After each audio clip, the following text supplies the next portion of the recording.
Alright guys, what I said about another commentator for Rome Total War is actually false.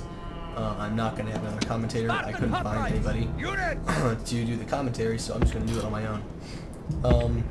So what I like about Rome Total War is the campaign.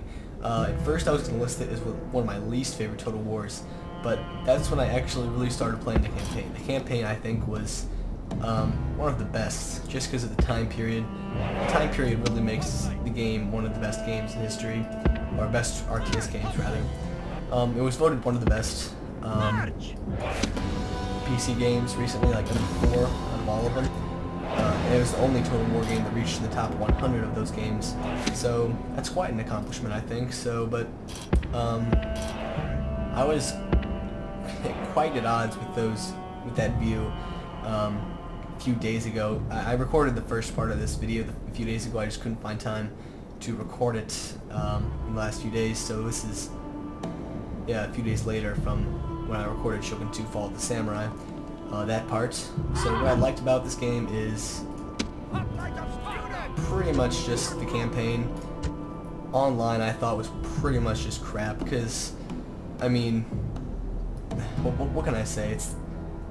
It's just an elite spam. I think Arab Carthage says this quite plainly. It's really just a spam of elites is what it is. Who can spam elites the best? And just who can spam elites the best is really who wins. All the time. I mean, I got a different build right here. But yeah, like what I didn't like is that urban cohorts were only 100 whatever denarii more expensive than regular troops. So I mean, like legionary cohort were 710 expensive, and what was it, the urban cohorts are 820 expensive. So it's really just yeah, it's pretty bad. It's pretty shameful. Okay, I'm just brought a lot of cavalry, so I'm gonna face I brought a lot of infantry. I brought an infantry stat in this battle. Because cavalry is not what it is in this game as it is in Shogun 2. Shogun 2 cavalry are pretty powerful if you charge into swordsmen, but in this game, cavalry actually die on the charge. This is the only Total War game in which cavalry actually dies on the charge of the troops. So I'm using my archers to kill those Numidian mercenaries, because that is the only way to kill them. And that's why it's essential to bring archers to every single battle, because there will be a point in time where you need to use archers against these cavalry spammers. I'm just going to pull them out. I don't want to waste my cavalry.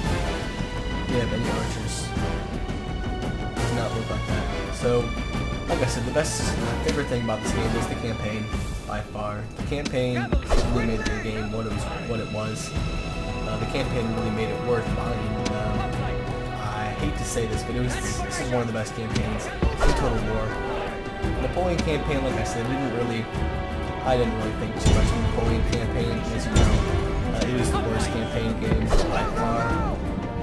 I've never seen a worse campaign game, actually, for a Total War game.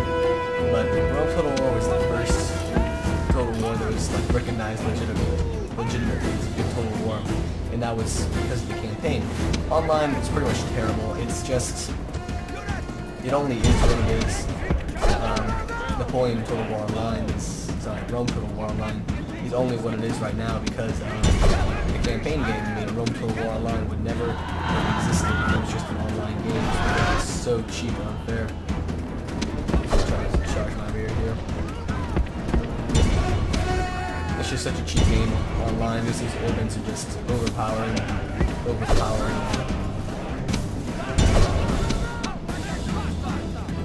Those urbans just don't die. Like, I mean, arrows don't kill them, javelins don't kill them, you have to get melee with them, and once you get melee with them, you're dead. So it really doesn't help out at all. Alright, so Cav's almost winning right now, I think. I'm surprised he hasn't charged my archers yet. He's charging me in the rear in a lot of places. I want to keep my cavalry to attack those Numidian cav, so I'm just going to keep them reserved. I'll let him come to me. I'll just hit this guy.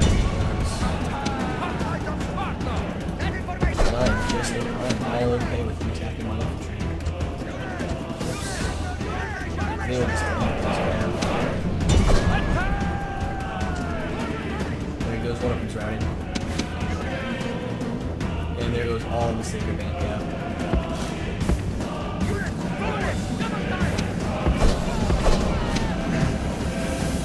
Like I said, my best favorite thing about this game was the campaign. Online is just an elite spam. It is really fun though. It's actually quite a fun game considering it's just a cap spam. But command side of the game is just an elite spam. I'm losing my mind. But yeah, this game is just an elite spam for online. You have to have a pretty high tolerance to enjoy online. Okay, that's a little bit the end there right there, where I just said. You don't have to have a high tolerance. It's really fun, but you just gotta know how to play. And it's not realistic, like, at all. It's just an elite spam. Like I said, it's real armies back in those days. They weren't elite spams. They were mostly just peasants. And they didn't have, like, 20 royal pikemen. They had just regular infantry. Except for the Spartans. I'm just, you know, camps kind of all the time. This is an online title, by the way, against an opponent called Dennis. My name is Random Noob. Yeah. I thought that was pretty funny. I got a kick out of that. Just because a lot of random noobs join games, and they trying to have builds like this one. This guy does know how to play somewhat, though, because he knows how to spam elites. And I've realized that you just can't win with a normal army. Okay, I guess some good players can win with a normal army, but I can't. I'm not a good player. I mean, I'm a good player, but I'm not like any other real good players, you know?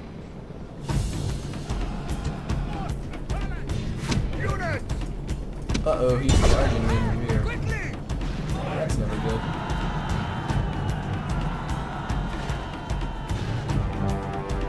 He's just massacring me. Let's move in, bro.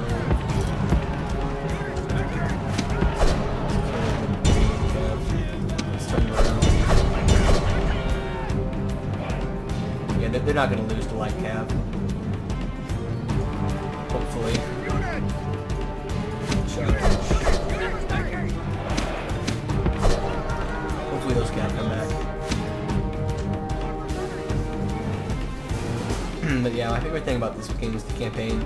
I know I said that 50 times already, but I think it needs to be stressed in just a little bit more. The campaign game was really great because I mean, they didn't work on online at all because, you know, in the game, you know, urban cohorts are worth, what, like 300 denarii worth of expenses every turn, and they're only worth 800 to recruit. So instead of, you know, maybe adding them together, giving them a better, maybe making them 1,000, like adding cost per turn and cost per recruitment, instead of doing that, they just didn't cost per recruitment. So that made it really cheap. Kind of ruined the game online, and kind of, you know, ruined the kind of balance, because I mean, in other total wars you have the advantage of, if you bring a less elite army, you usually have more soldiers, but if you bring an elite army, you have just as many soldiers as a regular army, so that's good. Now let's just charge in the beat guys now. The Spartans are trying to go sacred band, I think.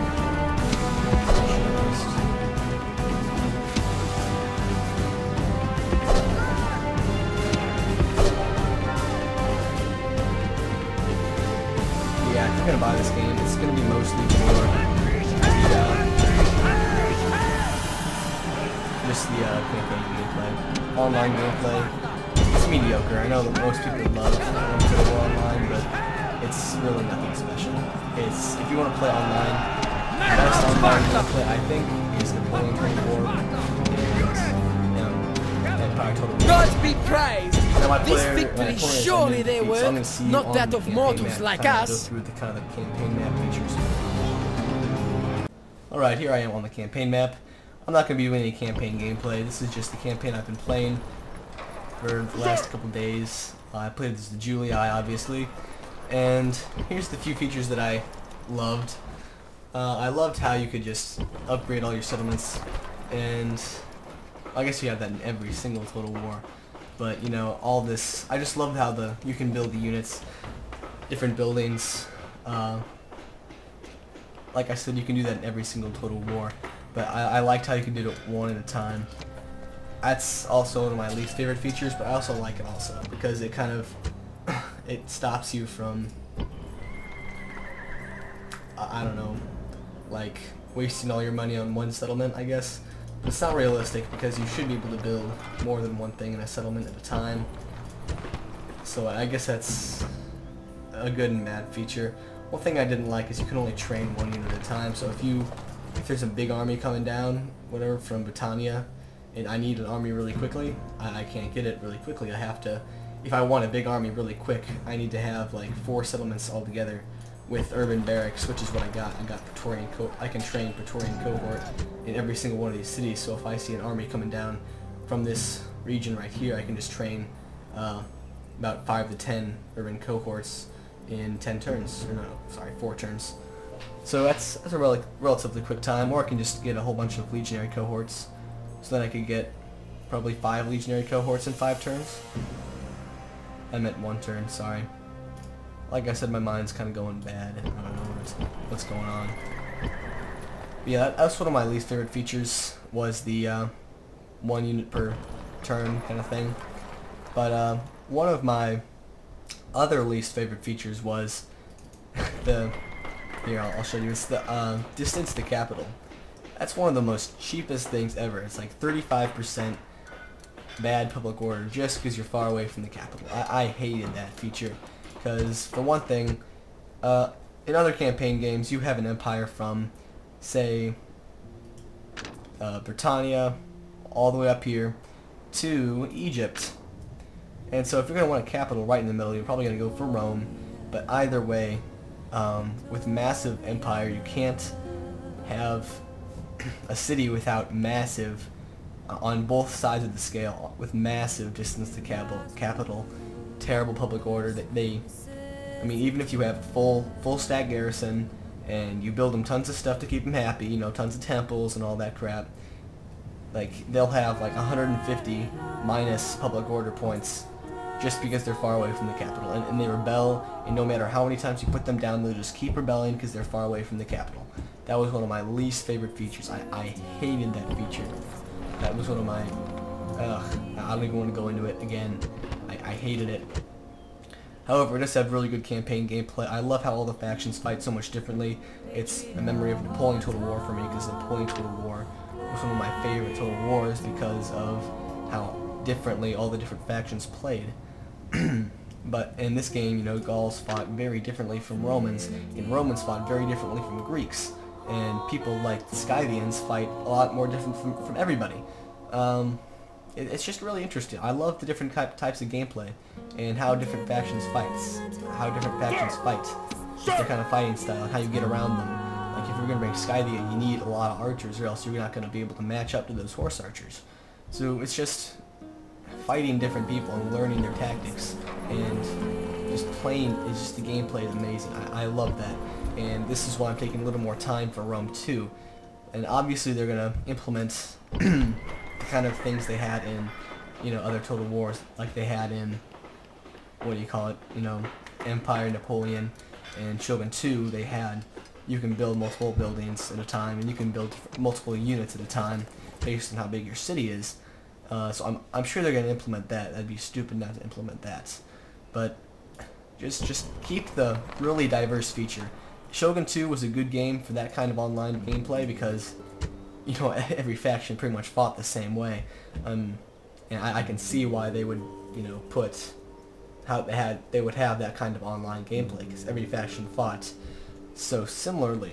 However, in Rome Total War, if you implement the same kind of style, it just won't be the same. If you make every faction Roman, that's just boring. Or if you have armies with some barbarians and some whatever Cretan archers and some Roman infantry and some Scythian cavalry, that just loses every single bit of realism. So what I'm asking you is to go back to Rome Total War Online like it is right now and just refine it. That's what I want for the online gameplay. I want it to have different factions.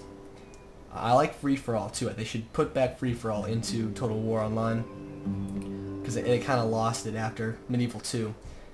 Which reminds me, I'm going to go on to Medieval 2 now. I've spoken a long time about Rome Total War. So I hope you've enjoyed the vid so far, and I'm going to be going on to my next Total War, one of my favorite of all time, Medieval 2 Total War. So I'll see you there.